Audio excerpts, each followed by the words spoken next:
Sehingga sebetulnya yang kita bisa jadi wali lewat hal-hal keseharian tidak bisa jadi wali karena tadi. Saya punya hadis, ini mudah sekali untuk Anda jadi wali. Bahkan di atas wali lah. Inna wuha ta'ala layar do anil abdi.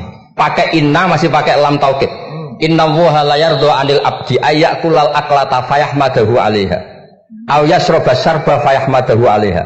Allah itu sangat ridho ada orang makan satu asupan kemudian dia muji Allah. Orang tidak punya alpat itu tidak mati, tidak punya tanah ribuan hektar itu tidak mati. Tapi kalau nggak makan sesuap nasi mati. Penting mana? Penting makan. Tapi gara-gara kamu tamak untuk syukur nunggu punya alpat, untuk syukur nunggu punya tanah banyak. Anda ini bodoh. Mau syukur saja syaratnya kok banyak. Jadi sebetulnya kalau kita mau jadi wali itu cukup setiap makan itu kamu syukur. Fayahmadahu alaiha. Au yasroba syarba fayahmadahu alaiha. Makanya wali-wali dulu kalau didik raja yang sedang berkuasa itu ditanya. Kamu raja besar, punya pengaruh besar. Andaikan kamu di padang pasir dan kemudian Anda tidak mendapatkan air sama sekali. Apakah kamu menggantikan kerajaan kamu demi beli satu seteguk air? Iya, akan saya beli karena saya kalau tidak minum mati. La tafrah bimulkin la yusawi jar'atama'in. Kamu jangan bangga dengan sistem kekuasaan yang tidak senilai dengan seteguk air. Orang nggak jadi raja itu nggak mati, tapi kalau nggak minum mati. Terus akhirnya dosen itu tahu, wah berarti kuluwas robot itu luar biasa, Gus. Sangat luar biasa. Makan dan minum itu luar biasa.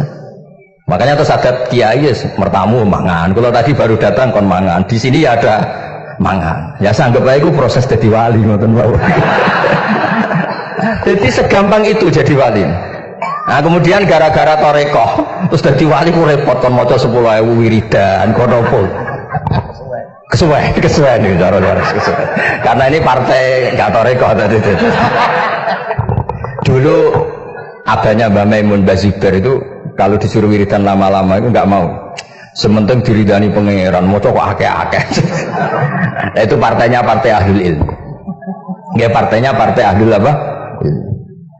Nah kemudian karena saya ini nekuni tafsir ya, itu saya kepengen ya menggerakkan supaya ilmu Quran itu menarik. Caranya apa? Cari sisi ekstrimnya. Kalau bolak-balik, kenapa sih orang nggak janggal? Nggak janggal itu nggak iskal. Quran itu kan kalamu Allah. Salah lagi Quran itu kalamu Allah. Masa iya Allah yang Tuhan kemudian ngendikan iya kana budu iya kanas kepadamu aku menyembah. Masa Allah ngendikan gitu pada kekasihnya Nabi Muhammad? Padahal Allah itu al-ma'bud bukan abid. Allah yang disembah bukan yang menyembah. Semua ahli tafsir, saya bukan bilang sebagian, semua ahli tafsir pasti ngendikan begini. Wa yuqaddaru qabla qaulihi ta'ala iyyaka na'budu qulu. Sebelum iyyaka na'budu itu ada kata yang disimpan yaitu qulu. Jadi iyyaka na'budu itu betul ngendikane Allah, cuma sudah dikasihkan Jibril kepada umatnya Rasulullah. Jadi Jibril bilang gini ke Rasulullah Muhammad qul iyyaka na'budu. Kemudian Nabi juga bilang ke umatnya qulu iyyaka na'budu. Jadi ini kalamu Allah yang sudah milik kita. Nah berhubung milik kita, kita sah mengatakan iyyaka na'budu.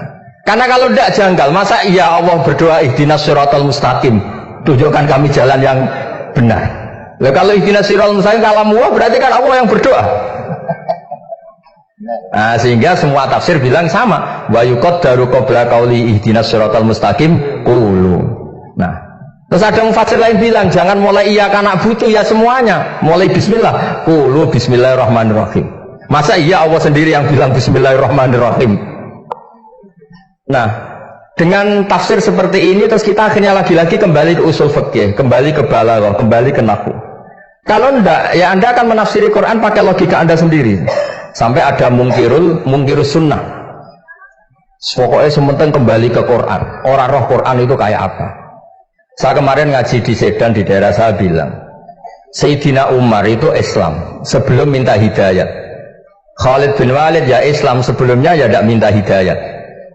Nah itu kan janggal. Padahal katanya Quran itu hujal lil muttaqin, petunjuk bagi mereka yang takwa. Padahal tidak ada sabkut takwa untuk Umar. Umar tidak pernah takwa, tapi nyatanya Islam. Bahkan dia masuk ke rumahnya Zaid bin Arqam itu mau bunuh Nabi, mau nyari Nabi, bukan mau Islam. Tapi ketika dengar iparnya membaca Toha ma anzalna alikal Qur'ana litasqa, kemudian dia masuk Islam. Lalu gimana tentang hudal lil muttaqin, petunjuk bagi mereka yang takwa? Banyak ulama yang mengatakan lil muttaqin itu balaghahnya lil iktifa, lil muttaqina wa ghairihim. Jadi Quran itu petunjuk bagi yang takwa dan yang tidak takwa. Dan itu di bahasa Arab sah. Di bahasa Arab sah. Misalnya gini ya, kalau sampean punya ponakan dolan, cong-cong nang mangan. Ya maksudnya ya mangan be mangan tok seretan mati kan. Itu kan satu paket. Saro bila taqikumul harra wal barda. Pakaian yang melindungi dari panas. Di situ enggak disebut wal barda, tapi artinya juga wal barda. Karena kalau tidak diartikan lil iktifa, nanti Quran itu memberi petunjuk bagi yang sudah muttaqin, corong doang nguyai segoro, wis takwa kok. Nah ini kita butuh ahli tafsir yang al-usuli. Karena itu yang menjadikan Quran punya kualitas lagi.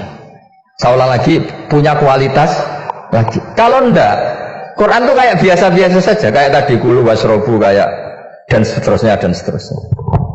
Jadi kalau suwun barokahnya hormat sama orang alim kados Ki Akil, Ki Siras dan tenaga keluarga mriki. Orang menghidupkan logika ilmu lagi. Jadi kalau seneng lah dalam Gusmus ahli ilmu mboten krana niat fakhr mboten.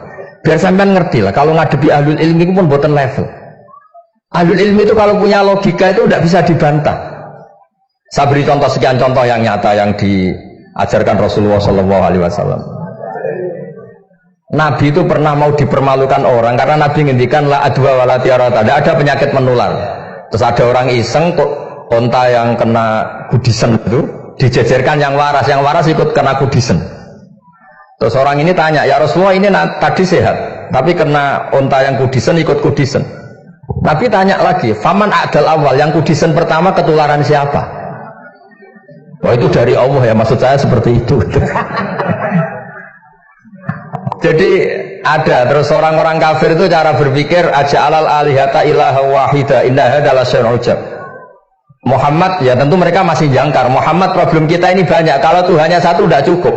Ada problem kredit macet, ada problem macam-macam kan, utang piutang macam-macam. Kalau Tuhannya satu tidak cukup.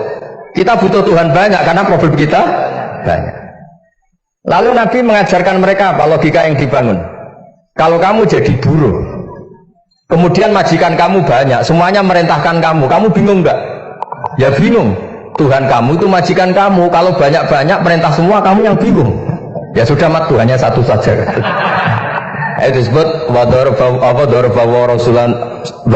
masalah rojulan fihi syuraka umutasakisuna wa rojulan salamal lirrajul. Nah, sekarang itu kita ini mulai kehilangan fatonanya Rasulullah SAW. Nabi dulu itu kalau menerangkan ilmu, itu logikanya gampang sekali. Logika yang dibangun itu gampang sekali. Ada orang cerita, ya Rasulullah saya ini ada sekian anak saya, yang paling saya cintai satu. Apa saya boleh melebihkan yang paling saya sayangi dalam pemberian? Nabi jawabannya itu tidak langsung jangan enggak. Apakah kamu berharap bahwa mereka semuanya baik ke kamu? Iya, semuanya saya ingin baik ke saya. Ya kalau gitu jangan.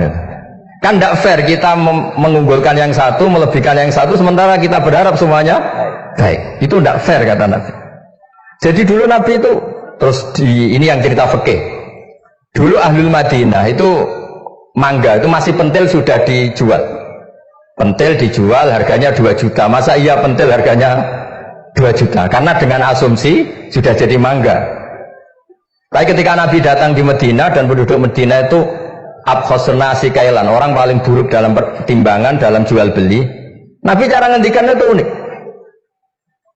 Aro'aitum lau annallaha yamna'us samra fabima yastakhillu ahadukum mal akhi.